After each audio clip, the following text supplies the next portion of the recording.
कि जनता जनार्दन चुनाव में अपने मत का प्रयोग करके और जिसको जीत दिलाती है वो चुनाव जीतता है। राजस्थान में 12 महीने पहले भारतीय जनता पार्टी की सरकार बनी। उसके बाद में एक उपचुनाव हुआ जिसमें चलते चुनाव में भारतीय जनता पार्टी ने मंत्री बनाया, उनको शपथ दिलाई, लेकिन जनता जनार्दन ने उनको घर बिठाने का काम किया। आज जो चुनाव हुए हैं उसमें मैं समझता हूं कि मेरा ऐसा मानना है कि ये सरकार हारी है।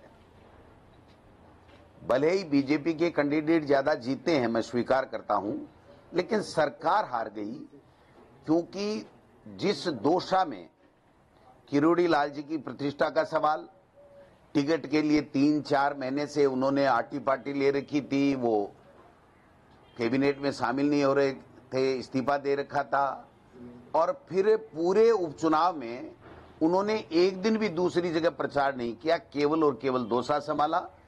और हमारे मुख्यमंत्री जी जो भजन लाल जी कह रहे हैं कि भजन लाल जी की ये जीत वो जीत, मैं कह रहा हूं भजन लाल जी नॉमिनेशन में भी गए, भजन लाल जी ने पैदल यात्रा भी, रोड शो भी वहां पर किया और शायद जूते चप्पल भी उन्होंने नहीं पहने। और जो प्रयास सरकार ने साम दाम दंड भेद जिसको कहते हैं, बूथ कैप्चर भी कराए, सब कुछ कराए, और अभी भी असफल प्रयास कर रहे हैं। 2100-2200 से हारने के बावजूद भी मैं समझता हूं कि इस सरकार की इससे बड़ी कोई हार हो नहीं सकती। हमारे यहां पर आप देखिए कि सलूम्बर में भारतीय जनता पार्टी 14,000 वोटों से मेन चुनाव में जीती थी दिसंबर 2023 में। वो 1100-1200 के लगभग आ गई। खींवसर का जो चुनाव था वो हमने एमपी चुनाव गठबंधन से लड़ा था, और गठबंधन में ईमानदारी के साथ में कांग्रेस के लोगों ने आरएलपी के उम्मीदवार हनुमान बेनीवाल जी को वोट दिए थे। अचानक हमने वहां पर, चूंकि गठबंधन नहीं हुआ, तो अचानक हमने जब उम्मीदवार दिया तो वहां पर लोगों ने 6 महीने पहले तो वहां पर आरएलपी को वोट दिए थे, तमाम कांग्रेस के कार्यकर्ताओं ने, वोटर्स ने, और उसके बाद में हम वो परिवर्तन नहीं कर पाए। वहां चुनाव दो ही हो गया कि हनुमान बेनीवाल जी को देना है या फिर भारतीय जनता पार्टी को देना है, इसलिए हम वहां पर कोई ज्यादा अच्छा परफॉर्म नहीं कर पाए। हमारे रामगढ़ में अच्छा चुनाव लड़ा हमने, हालांकि जो अभी समाचार आ रहे हैं अधिकृत तो नहीं हुई, लेकिन उसमें भी कांग्रेस पार्टी पीछे है।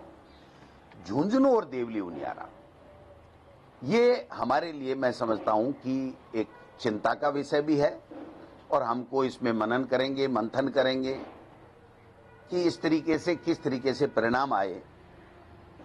2 निर्दलीय चुनाव लड़े, वो भी एक कारण रहा, लेकिन कहीं न कहीं उसमें हमें गंभीरता के साथ में मनन मंथन करने की आवश्यकता है, क्योंकि हमारे पास में जो मेन चुनाव थे उसमें जो चुनाव जीते हुए थे 4 जगह, झुंझुनू, देवली उनियारा और दौसा, वो तीनों एमपी बन गए। तो हमारे 1 नंबर के जो लीडर थे वो तीनों के तीनों एमपी बन गए।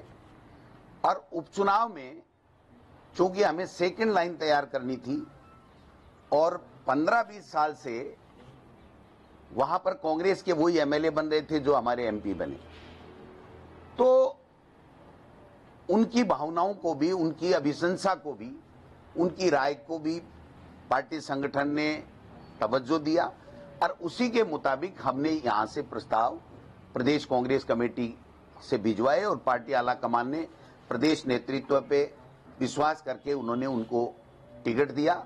लेकिन मैं समझता हूं कि ये हमारे लिए गंभीर विषय भी है, चिंता का विषय भी है कि इन दोनों सीटों के ऊपर हम वो नहीं कर पाए जो हमें जीतनी चाहिए थी, हम नहीं जीत पाए। 11 सीटें एमपी की हम चुनाव जीते, सबने मिलकर काम किया, और इस चुनाव में भी हमने सबने मिलकर के काम किया। मैं किसी की कोई कमी बत्ती यहां गिनाने के लिए नहीं बैठा हूं, मैं तो पार्टी का प्रदेश अध्यक्ष हूं, तो मैं स्वयं ही अपनी जिम्मेदारी लेता हूं कि हम और कैसे बेहतर कैंडिडेट दे सकते थे या और कैसे बेहतर चुनाव लड़ सकते थे। इस दिशा में अब आगे संगठन को मजबूत करके हमको किस तरीके से काम करना है वो चीजें हम लोग देखेंगे। लेकिन ये जो भारतीय जनता पार्टी के नेता बड़ी बड़ी बातें करके मदन राठौड़ साहब जो कर रहे हैं,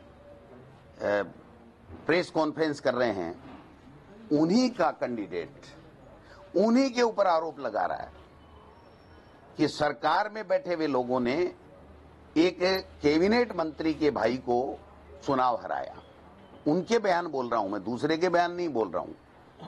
तो ये जो लड़ाई है, ये जो बातें हैं, कितनी सत्यता है कितनी नहीं सत्यता है, हमारे कार्यकर्ताओं ने जी तोड़ मेहनत की और 2 साल के अंदर हम चुनाव जीते हैं, जीत गए हैं। ये चाहे कितने भी रिकाउंटिंग की या असफल प्रयास कर लें, ये इसमें कामयाब नहीं होंगे, ये मैं निवेदन करना चाहता हूं। तो ये 2 चीजें थी। 84 में 70,000 से जीते थे, 23,000 पे आ गए।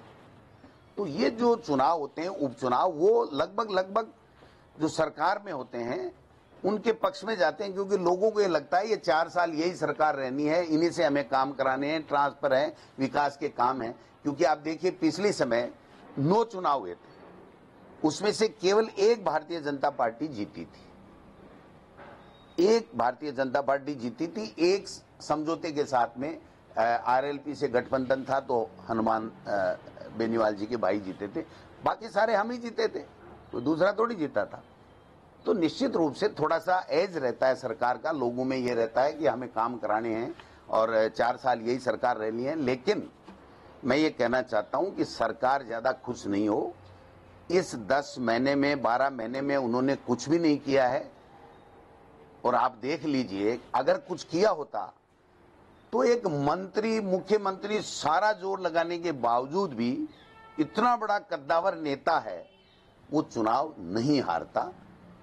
इसलिए आप सब लोगों को धन्यवाद देना चाहता हूं। मेरा मन था, पहले भी था, कि परिणाम कुछ भी आए हम लोग उसको स्वीकार करेंगे और स्वीकार करने के साथ साथ हम लोग इसके लिए समीक्षा करेंगे, बैठेंगे सभी वरिष्ठ नेताओं से, हमारे जिला अध्यक्षों से, हमारे प्रदेश के प्रभारी, हमारे जो जितने भी हमने यहाँ पर टीमें लगा करके जो चुनाव में प्रचार के लिए गए थे, उन सब लोगों से फीडबैक लेंगे और फीडबैक लेने के बाद में हम लोग इसको और कैसे ठीक करके और आगे कैसे इस सरकार को घेर सकते हैं और आगे आने वाले पंचायत राज के चुनाव और नगर निकाय चुनाव में हम कैसे कांग्रेस पार्टी को जीत दिला सकते हैं, इस दिशा में हम लोग काम करेंगे। सर, 7 सीटों में जिस पर सबसे बड़ी हार हुई है झुंझुनू में, उस सीट पर कांग्रेस के नेताओं को दूर रखा गया, ऐसा क्यों हुआ कि बातचीत? देखिए, जब कैंडिडेट तय कर देते हैं उसके बाद में उस कैंडिडेट और वहां जो इकाई काम करती है उसकी जो भी डिमांड होती है, किसी भी नेता को बुलाने की, कोई मैनेजमेंट की, तो उसके ऊपर काम किया जाता है। तो मैं समझता हूं कि उन्होंने यहां जब आए थे, ओला साहब खुद भी थे और सब लोग थे उनके संगठन के, उस वक्त वो पूरी तरीके से आश्वस्त थे।